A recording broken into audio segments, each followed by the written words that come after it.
Hey everyone, back again. Today I'm going to start my presentation of Ania Loomba's Colonialism / Postcolonialism, which is a super important text, and I'm going to explain why for a number of different reasons. But before jumping into it, hi, I'm David. I try to explain philosophical concepts and ideas in a way to make them accessible to you. So if you're new here, you can go and check out my some 250 episodes I already have up. You can like, share, subscribe if you want to see episodes every time they come up every week, sometimes twice a week. You can follow me on Instagram at theory_and_philosophy, or on Twitter at David Guigno if you're interested in that. If you found this in podcast form, you're going to be able to find it on YouTube.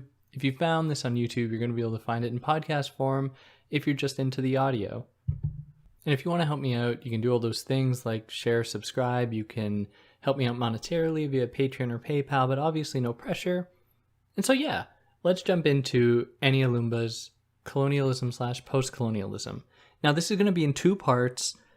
Just by the way that it's structured, the first part's going to be a little bit shorter than the second.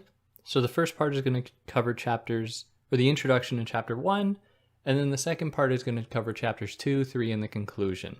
So the second part will probably be a little shorter. And this is a super important text for a few different reasons. But it's a great introductory text to the study of postcolonialism and colonialism. But it's not just that.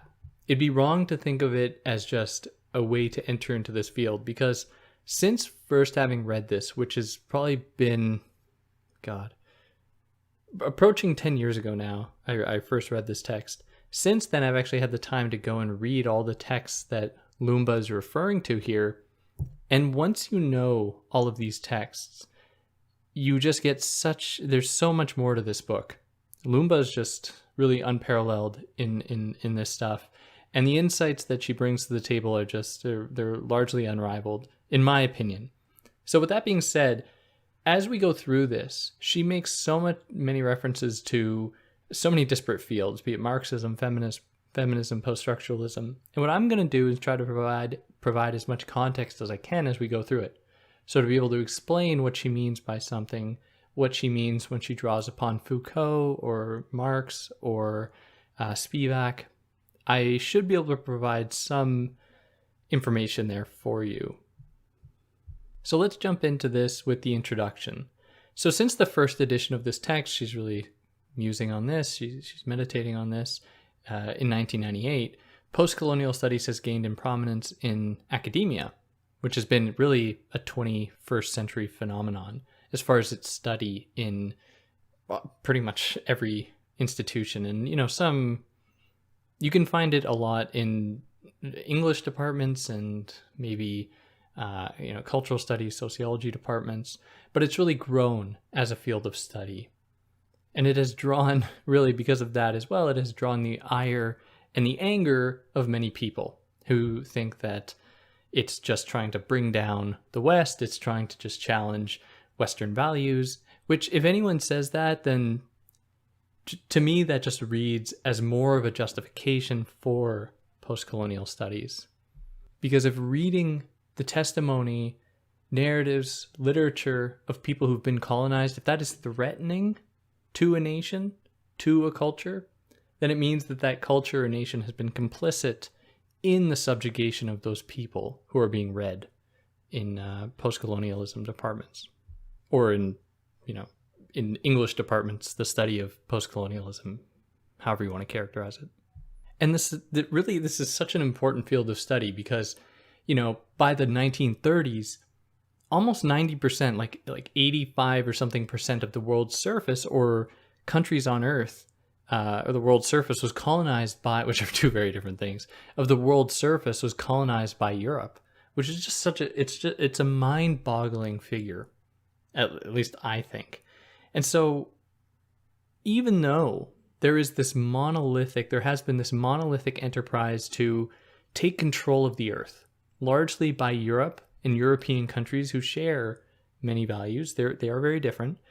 Despite that, though, one of the central themes of this book is to try to go as specific and as nuanced as we can when we actually sit down and try to understand the colonial process and what it means to be post-colonial, what it means to come after colonialism, if such a thing can even be said to exist, especially if the effects of colonialism are still being felt.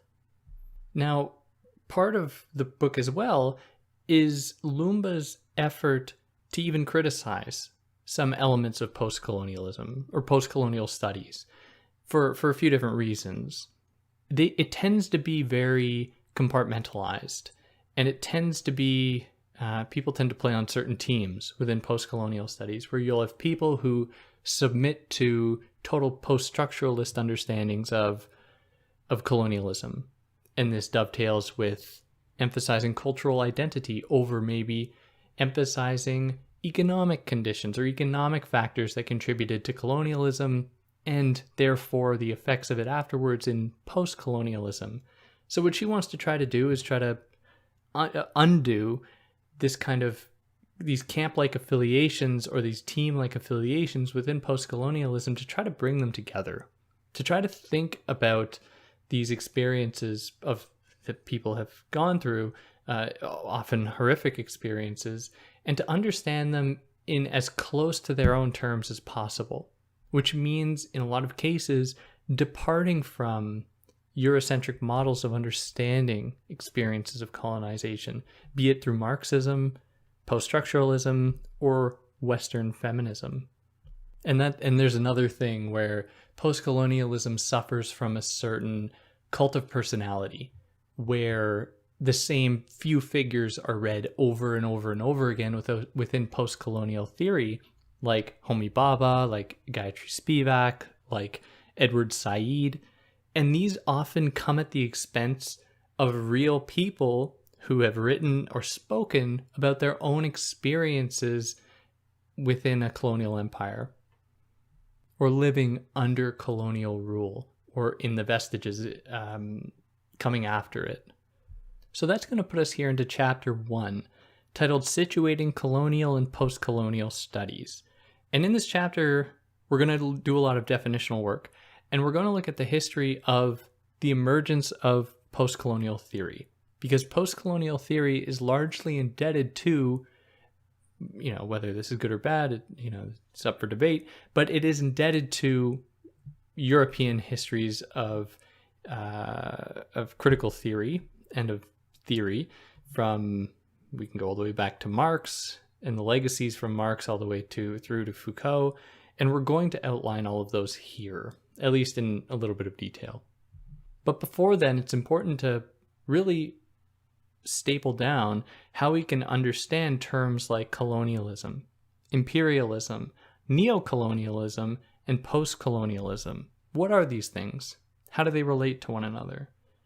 Well, she gives us the definition, or provides the definition of colonialism as the conquest and control of other people's lands and goods. Other people's land and goods.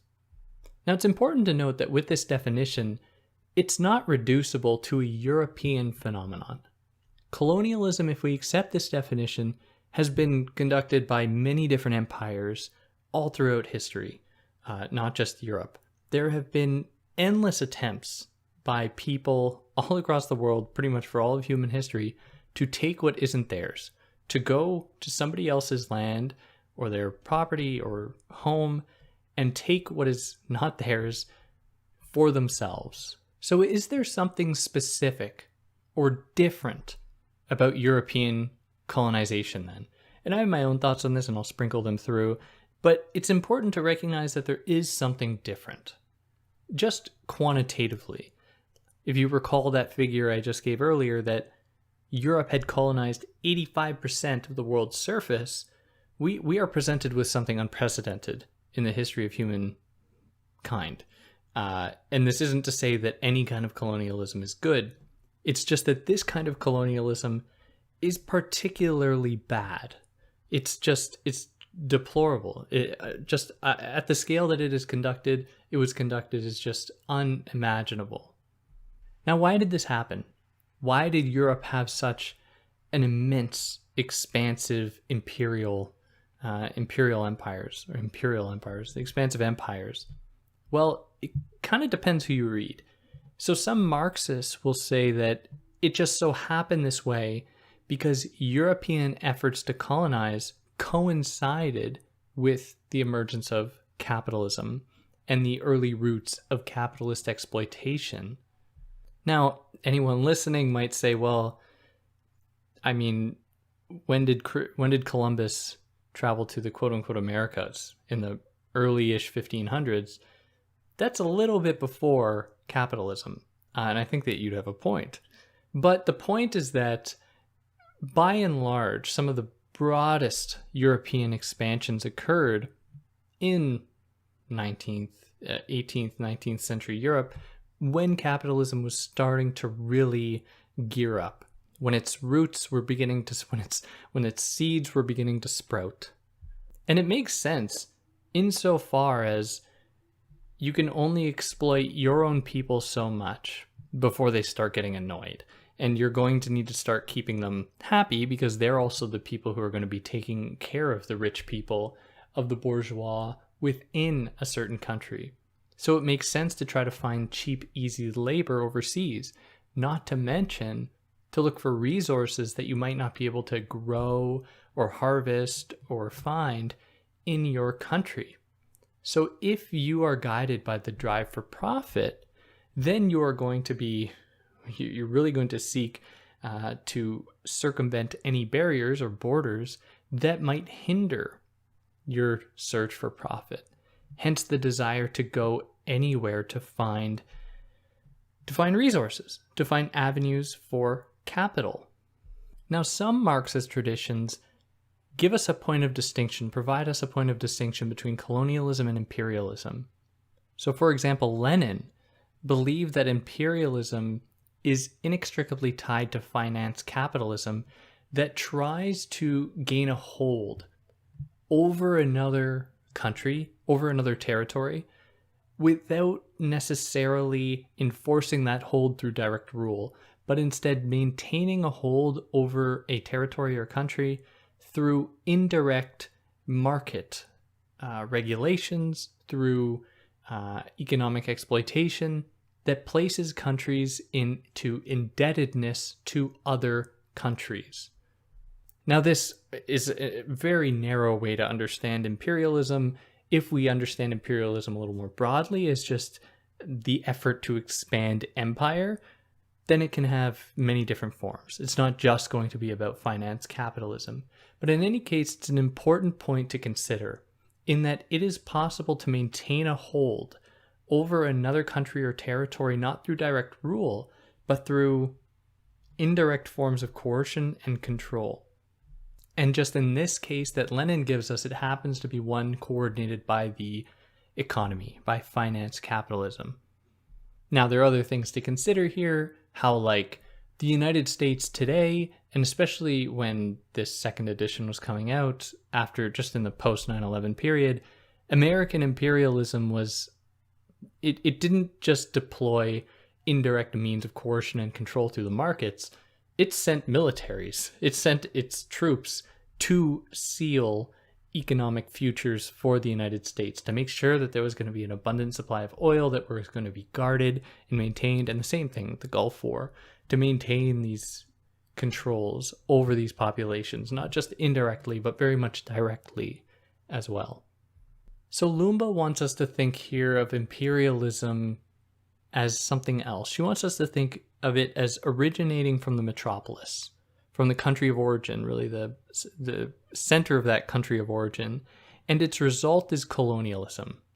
So imperialism is more a guiding logic, the expansion of empire, and that is realized through colonialism, which is the exercise of that extension of empire. So she also suggests that this can be used to understand neocolonialism and neo-imperialism as just ways in which they manifest themselves today, very much within the 21st century, in the late 20th century. Now this brings us to postcolonialism. That is, what is postcolonialism? And it's an incredibly complicated term because it really encourages us to ask a number of questions. Does it refer to a place that has completely emancipated itself from colonial rule? If so, then how has it done this? Is it a place that still belongs to a colonizer, but all aggression has faded away? Is that post-colonial? Is this a place in which the people have been assimilated to such an extent that there is no attachment to the previous cultures, pre-colonial cultures there? Is that a post-colonial state or territory? Or culture or people? What is the difference between post-colonial and neo-colonial? If post-colonial and neo-colonial are opposed, then that implies that post-colonial is indeed an experience as a moment without colonial rule, whereas neo-colonial is an extension of previous colonial rule or the imposition of new colonial rule. But in any case, that implies then that post-colonial is the absence of colonial rule. And so all of these questions, I think, really really set the tone for this book in emphasizing the complexity of this field of study and the complexity of even imagining beyond that what it might look like for agency, for subjectivity on the part of colonized people. Now, these complexities intensify when we consider as well experiences of people who are attached to, in this, let's just say Europe, people who are attached to Europe who shed their attachment to Europe. So for example, like America. America is, in its founding, was a group of Europeans who shed their attachment to what they believed to be a colonial empire, a colonizer. Is that a post-colonial setting? Should there be room within post-colonial studies to consider that experience? And the immediate answer would be no, because it's like every single day within the United States, everyone is reminded of that history. It's just baked into the zeitgeist of American daily culture. But I think it's an important question nevertheless, in that it is, for all intents and purposes, an example of a post-colonial society. Now, it also encourages us to ask, what sense can we make then of people who are still subordinated within a supposedly post-colonial, after-colonial society? Are they still under some kind of colonial rule? Especially if we consider people like women, like children, who undergo much more harm and oppression than in a lot of cases men who are seen by colonial rule, especially from Europe, as being more, people who more likable or better allies as far as the colonial struggle goes. Or another good example is a place like within Canada, Quebec, where Quebec is a province that has long seen itself as being under colonial rule, for a long time being under British colonial rule, and some narratives would suggest that even under Canadian colonial rule. But within Quebec, there are innumerable people still undergoing colonialism by Quebec, including many different indigenous communities, from the Mi'kmaq to the Métis to the Iroquois to so many different indigenous communities. So what sense can we make of that then, where you have a layering effect of colonialism, where one colonial rule rules over another one, which rules over another one, and so on? Now, given all this, it's important then, I think, to really get across that it's problematic to think that colonialism can ever just end. It's either its traces are going to still be felt, it's still going to exist, or its rule is just going to continue, and it's just going to still exert its control. And this is especially true when we consider differently situated people. So people in like Quebec, indigenous people currently within colonial Quebec, might not see themselves as being under the direct rule of a European nation, or maybe jump back 100 years, under a European nation, but Quebec very much felt itself to be under British rule. And, there may have been indigenous communities who very much felt themselves to also be under that rule. But in any case, the point is that differently situated people are going to have different relationships to colonial rule. Now, some Marxists have raised issues with such proclamations because they make it this idea makes it too complicated. When we begin to consider differently situated people, we consider the experiences of women, of indigenous people, of other marginalized people in different settings, what we are erasing is the common thread between them all, according to Marxists. And that is at the core of colonialism today, and over the past few hundred years, has been a drive for profit.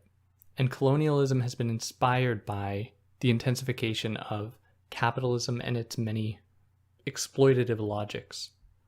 But remember, and this is my own issue with some strands of Marxist thought, and we'll get into it more as we go along, is that it is just obsessed with one explanation for all issues. The communism or doom narratives bore me to death, and I also just find that they're totally unsatisfactory when it comes to actually considering the way that oppression operates against specific people in specific settings. Not to denigrate it, it's one explanation among many, and it has to be taken very seriously, but it's important to consider other things as well.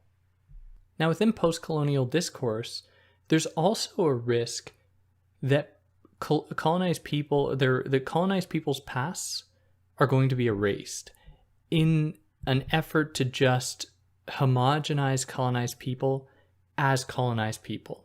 To forget that behind that label are real people with complex histories among themselves, with their cultures, with their own histories. And it's important not to replicate the same colonial trend of trying to assimilate those people and to reduce them to the status of colonized.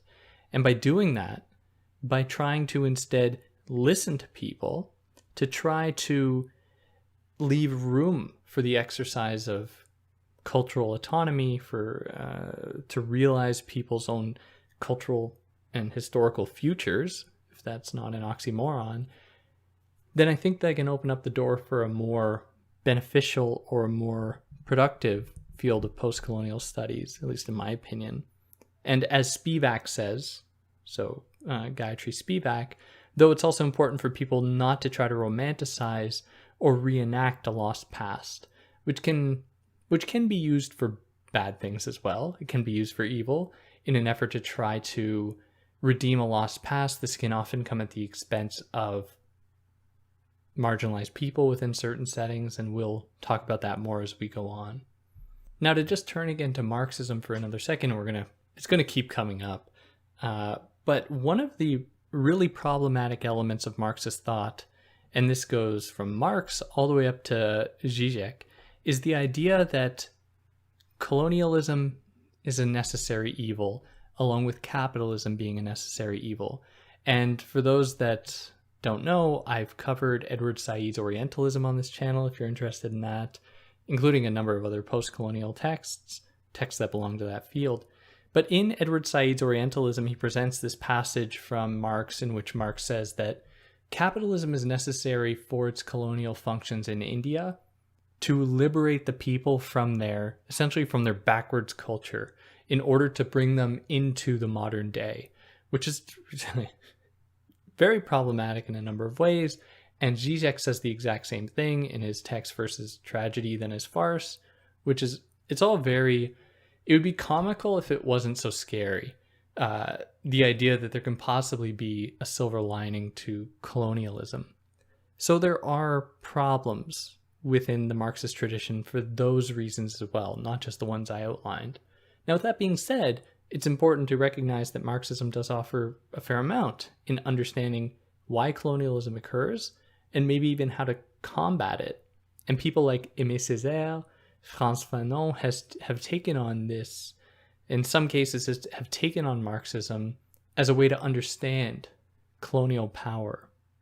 Then Loomba goes on a very long journey explaining presenting many different perspectives on human agency and human resistance to oppression, eventually linking it to present debates within post-colonial studies. So she begins with Marx, goes from Marx to Gramsci to Althusser to Foucault, to say that all of these thinkers have been steadily moving towards a more dynamic understanding of human agency and resistance, where within Marx, there's almost very little attention provided to individuals in their quest to combat authority. It's all about a large homogenous group, that is the proletarian, combating a large homogenous enemy, capitalists and capitalism, which isn't necessarily bad, but it doesn't get at the nitty-gritty of different people's experiences in the world. Now she moves from considering Marx to consider Gramsci, and Gramsci has many different, he offers us a lot, but largely one of his big contributions is wondering why the revolution didn't occur in Europe, the communist revolution. And one of the explanations he provides is that capitalism works in such a way as to coerce people not to revolt, through like direct rule in a lot of cases, in order to make it so that they do not want to revolt. And there are other contributing factors here. There are combating interests and emerging intelligentsia that work to convince people that everything is okay and there isn't a need to revolt, and so on. And then this eventually gives way to the work of Louis Althusser, who says that it is the work of ideology through interpolation as one tool, in order to convince people that capitalism is good and that it is natural. And then finally, she provides a look at Foucault, who tries to consider the ways in which power works granularly, how power works in many different ways against many different people. Not just to say that it is ideological. In fact, he would oppose that kind of explanation, I think. Instead, he tries to think of the differing historical factors that have contributed to the emergence of different kinds of control against different people for different reasons. So there was a system, an emerging system within the 17th, 18th century France that he really focuses on, that sought to best use people and to make them productive for the various ends that that country at that time wanted to accomplish, be they economic ends, military ends, political ends, religious ends. And in order to best operationalize people, it found and deployed new forms of control, one of them being panoptic rule and disciplinary rule, that could reduce people to the status of just cogs in the machine, pretty much, and make them operate in such a way as to be beneficial for the movement and enforcement of power. And it does, what this happens to do over time is it works to establish a norm that has been standardized through repetition of various believed ways to organize people and to how they should operate in the world, organize them in such a way as to allow for little resistance. But by virtue of that, it opens up for a lot of possible resistance, because it is just so peculiar in how people can exist in the world, to the point that almost any deviation from the norm is itself a kind of resistance. So there is room for agency in that setting. Whereas, to go all the way back again to Marx, it seems like agency can only assume one form: being a communist, being a worker, working towards participating in the emerging scientific socialism to combat capitalist exploitation.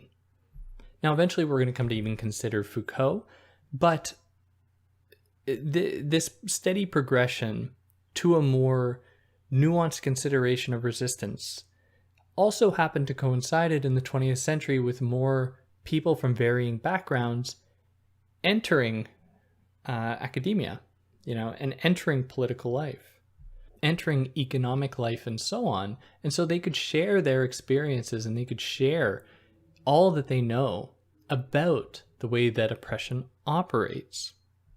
Now, some of these people in this, some criticisms really emerge within, among like Black feminists as just one possible consideration, and other feminists, that Foucault's own considerations of power and of resistance fall short. And if you read his stuff, you see that there is a homogenizing function, in that he says, almost verbatim, he says, the panopticon produces homogeneous effects of power. Now, there's a lot of nuance to what he is saying there. But throughout the entirety of his work, by not considering things like how people are differently affected in terms of their race, or because of their race, or by their gender, by their class, and other considerations, Instead, he just replicates the same homogenizing tendency in the consideration of oppression that the previous thinkers had done as well, going all the way back to Marx, in that he doesn't provide a very nuanced perspective of different people. Now, I would defend Foucault here, just because in all of his analyses, he says very specifically, he's only looking at a very specific time frame in a very specific country, and doesn't suggest that any of his ideas are necessarily applicable to any other setting. He's very clear about that, despite the academic tendency to just apply his thought willy-nilly anywhere and to say that it, this can apply to United States or something like that, which might be true, but that's not what he had in mind. In any cases, there were other people who took up Foucault in emerging studies of oppression, including anti-colonial and post-colonial studies, took up Foucault to understand how discourse, how normative standards operate to continually denigrate the other, the quote-unquote other, the person or people who are oppressed by colonialism. So, for example, Edward Said takes up Foucault to discuss how the Orient, the Middle East, is constructed by Europe and by Europeans. But then other people, like Homi Bhabha, have been clear that, and if you're listening to this, you might know I released an episode, because I do these in advance, so I don't know when they come out. Maybe a week ago, about 2 weeks ago, I don't know, about the distinction between Edward Said and Homi Bhabha, if you're curious in that. But Bhabha comes along and says, Edward Said, you reduce the dynamic between colonizer and colonized to too simple of a binary. And by doing that, you reduce the autonomy of colonized people and say that they are always already determined by the colonizer, instead of leaving room for agency on the part of the colonized, and to really nuance that, these possible interactions. And it's reductive to say that all people within the Occident, the West, are just the West, they embody the West, and people in the Orient just embody the Orient, at least according to the discursive practices of constructing each. What that does is it erases the real material existences and other even textual and discursive forms of resistance that oppose these brands, that oppose these ways to characterize people. Now, in this kind of scuffle between Said and Bhabha, or Bhabha's criticism of Said, Loomba is a little bit sympathetic to Said, as anyone should be. I mean, his work was foundational, but does find it strange in his work that he doesn't consider modes of Oriental resistance given his Foucauldian roots. And all throughout his text, he suggests that, he's a Foucauldian, that he's using Foucault's theories to understand Orientalism, but at the same time, he leaves little room to consider resistance that always accompanies power, which is central to Foucault's theses. Foucault is very clear that resistance accompanies power. So it's strange then that Said just submits the colonized, people who are subject to power, submits them to this overarching, unchallenged, and really unchanging Occidental rule, without acknowledging the possibility of resistance. In fact, even going so far as to say that he's not interested in that. He's just interested in the way that the Orient is constructed, which is a little bizarre, because you have to consider the responses to that as well. Now she turns from considering different, the kind of roots of post-colonial theory from Marx to Foucault and some figures within post-colonialism, to now consider how colonialism intensifies earlier logics of insider-outsider differences. So the idea of there being outsiders to one's culture is not new. And it would be wrong to say that Europe just created these distinctions. That would be naive. But colonialism, and especially European colonialism, intensified these logics of insider and outsider to an unprecedented degree. And it makes sense that a colonial enterprise would want to do this, because it's evil, And what it wants to do is to better manage and control people. And there's not one of the best ways to do that is to generate this image of the outsider, the one exterior to your own culture, imbue them with a number of characteristics and attributes that are unsavory to your culture.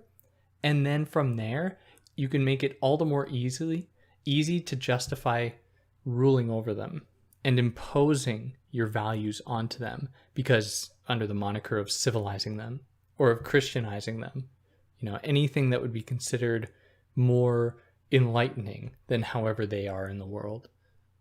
Now, what Europe did really well, though, as far as its evil agenda went, is it began to attach this kind of logic of insider and outsider to a scientific justification, to suggest that the outsider group had certain characteristics largely on the basis of race that were just biological. That Black people, for example, within African countries had certain attributes, and that therefore they couldn't be changed. There was no possible way to make it so that they could be, you could possibly reform them. And this was a logic that was extended to indigenous peoples in the Americas as well, and to Middle Eastern people, and so on. And this is just one example of one of the contradictions of colonialism, in that it suggests that there are innate biological differences, but at the same time, it is necessary for Europe to assimilate these people. So both of these ideas conflict with one another, in that on the one hand, it says they can't change, but on the other hand, that we're going to change them, which colonialism is evil, but it's also stupid. And this is kind of falls out of the purview of what we're doing here, but there were people at the time that were very critical of colonialism, people who you might not expect, including Adam Smith. And a while ago, I covered his text, The Wealth of Nations, on here. And there's a very long passage in it in which he very much rallies against colonialism for two reasons. He says that it infringes upon the rights of people who are being colonized, because that's not very cool. It's horrible, which is strange coming from Adam Smith. While at the same time, you have Karl Marx saying that colonialism is good. So just wrap your head around that. Or not at the same time, coming after him, of course. But anyways, wrap your head around that. And he's also saying that it is just bad economically, because if you have a population that are forced to work through slavery, you're not going to have a population that's actually going to be able to buy commodities that you want to make on a massive scale, which is one of the problems that capitalism constantly confronts. On the one hand, it wants to reduce wages as much as possible, because the capitalists want to make as much money as possible. But if they do that too much, they're not going to have a population that is able to actually buy the products that they are making. So slavery was bad for Adam Smith. And I'm not defending Adam Smith. He was a reprehensible dude. He was racist. He had horrible views in every single way. But this is just one thing where he was like, he drew the line at colonialism, which to his credit, it's a good thing. Now, anyway, I digress. So science. European colonialism sought to organize people on the basis of scientific differences, innate biological differences, and this played out in many negative ways, like in Rwanda, separating people, Hutus from Tutsis, so that this would eventually culminate into, one of the worst conflicts ever in Rwanda, which is horrible to even discuss. But this was largely due to European involvement in that area and separating people on the basis of their biological differences between Hutus and Tutsis. Now, as with Homi Bhabha, it would be important to say that science was not just a purely European invention. I mean, many of its central tenets came from other places, like the Middle East, like India, like other places. And within the colonial encounter, there were many instances in which colonized people would teach the colonizing Europeans about science. They would teach people how to actually navigate waters. They would teach the Europeans how to actually build dams, build aqueducts, and other structures to best use the land, how to use the lunar cycle in the most effective ways, and other things like that. And what this did, or why this is important to consider, is that it would be a huge erasure to just say that Europe had this monolithic thing called science that it used against other people, because that reduces what science is, and it implies that anything anyone else does is not science, and it's like some kind of more like childlike, not developed form of thinking, when it is extremely important and valuable for many different reasons, but just isn't classified as a science just because of an exclusionary mechanism that tries to gatekeep what can count as science versus what counts as just being religion or superstition or something else. So there is some value in thinking about the colonial engagement as as being a hybrid encounter. And this is an idea that really developed with Homi Bhabha. But there is a kind of giving and taking that occur between colonized people and colonizers. This isn't to erase the violence inflicted. I would hope no one would think that. But it's about leaving room for the agency, and really how impressive it is that even within colonialism, people manage to exert their own agency. They still manage to realize their culture and to retain their culture in the face of these horrors. And literature has been one way for colonized people to still engage with their cultures, to still produce art in the form of literature. But it goes both ways. I mean, Europeans would use literature as well to encourage more colonialism. So for example, Shakespeare and his play The Tempest, where tempests are framed as hurricanes, which might relate to the French term tempête, which is like a storm, which were associated with the Caribbean.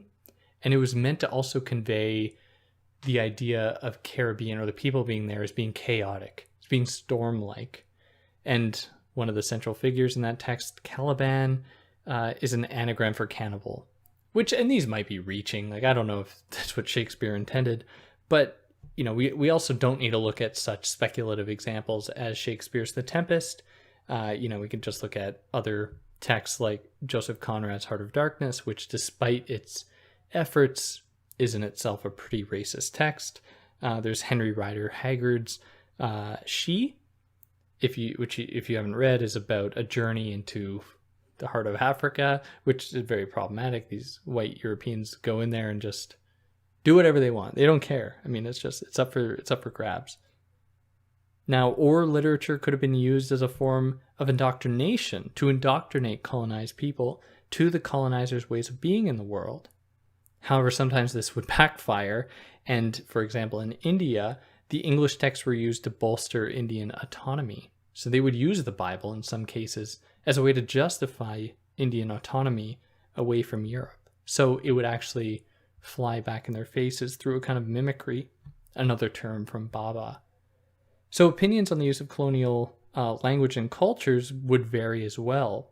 Where Chinua Achebe, which I hope to God I'm pronouncing somewhat right, Chinua Achebe, who wrote the text Things Fall Apart, which is a very good book, which I really recommend. He sees value in using a colonial language like English, writes in English, in order to convey his Kenyan experience. Whereas someone like Ngugi wa Thiong'o would refuse to use a colonial language for the reason that it was a colonial language, who would prefer to write and speak in his language, Kikuyu, which I hope I'm pronouncing these names correctly. I did my research, and I won't tell the story now. One time I just did all this research and had to pronounce a name, and I got it wrong. So I research how to pronounce names, but sometimes for some reason I get unlucky, and all the resources I consult happen to all be wrong, and then I'm left with egg on my face. So if my pronunciation is wrong, please let me know. I'd love to hear about it. So it's important that post-colonial analyses don't take the textual and the material to be separate. It's important to acknowledge how literature can influence material effects in the world, and how material effects in the world can influence literature. They very much go hand in hand. Where words and images are material and political, in that they lend justification for material acts. And that wraps up chapter 1. So next time we're going to take up chapter 2, 3 in the conclusion. And if you like what I did, like, share, subscribe. You can leave 5 stars on a podcast platform. That'd be cool. Or a review. That'd be even cooler. And on that note, take care.